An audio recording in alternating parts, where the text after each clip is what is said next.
ایک شخص نے ایک بڑی خوبصورت لڑکی سے شادی کی اور اسے بہت ہی محبت کرنے لگا،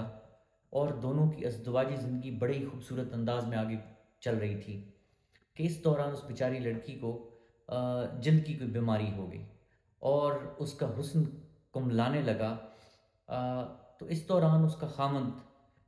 کہیں سفر پر نکلا، کہیں دور کسی ٹور پر گیا، تو اس بیچارے کا ایکسیڈنٹ ہو گیا، اور اس ایکسیڈنٹ کی وجہ سے آم، اس کی آنکھوں کی بینائی چلی گئی، وہ اندھا ہو گیا۔ بہرحال وہ واپس آیا، اور اس کی بیوی نے اس کی بہت خدمت کی اور اسے ہر وقت ساتھ لے کر کہیں نہ کہیں جو بھی زندگی کے معاملات ہیں اسے چل رہی ہے، اور اسے بڑی محبت دی، اور وہ بھی اپنی بیوی کے ساتھ بڑی محبت اور بڑی پیار سے رہتا رہا۔ مگر کچھ عرصہ گزرنے کے بعد آ، اس خاتون کی جلد اس قدر خراب ہو گئی کہ اب حسن کی کیا بات ہے، بلکہ وہ تو نہایت ہی بدصورت ہو گئی، اور اس کی شکل و صورت بہت زیادہ خراب ہو گئی۔ تو اس دوران بالآخر اس بیچاری کی موت واقع ہو گئی، اور اس کی وفات کے کچھ عرصہ بعد ہی اس شخص نے وہ قصبہ، وہ گاؤں چھوڑنے کا ارادہ کیا، اور جب وہ وہاں سے نکل رہا تھا تو ایک شخص نے اسے پیچھے سے بلایا اور اسے کہا کہ یار، جب تک تمہاری بیوی تھی تو تمہارے لیے چلنا پھرنا آسان تھا، اور تمہاری زندگی بہتر گزر رہی تھی، تو چلو یہ تمہارا اپنا قصبہ ہے، تم اسے چھوڑ کر جب کہاں چلے، تم زندگی کیسے گزارو گے؟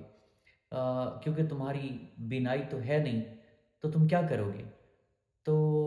پتہ اس شخص نے آگے سے کیا جواب دیا کہ تمہیں کس نے کہا کہ میری بینائی نہیں، میں اندھا ہوں؟ میں تو اندھا ہونے کا ڈرامہ کر رہا تھا، میں تو اندھا ہونے کا ناٹک کر رہا تھا، میں کبھی اندھا تھا ہی نہیں۔ میں تو محض اس لیے یہ ڈرامہ کرتا رہا کہ میری بیوی کو آ، اس کے دل میں کبھی یہ خیال نہ آئے کہ وہ بدصورت ہو گئی ہے، اور میں نے اس سے محبت کرنا چھوڑ دی۔ تو اس لیے میں نے یہ ڈرامہ کیا کہ کبھی اس کے دل میں یہ خیال تک نہ جائے کہ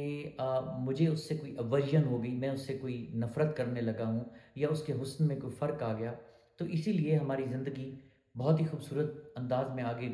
چل رہی تھی، تو بدقسمتی سے زندگی نے اس کا ساتھ نہ دیا۔ آ، تو دوستو، اس کا ایسنس کیا ہے؟ اس سے ہم نتیجہ کیا اخذ کرتے ہیں کہ زندگی میں کبھی کبھی ایک دوسرے کی خامیوں اور بدصورتیوں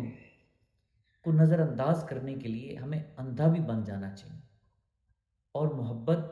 ہمیشہ ظاہری شکل و صورت سے نہیں ہوتی، وہ لونگ اور کیئرنگ نیچر سے ہوتی، وہ اندر کی خوبصورتی سے ہوتی۔ باہر کی خوبصورتی تو وقت کے ساتھ شاید چلی جائے،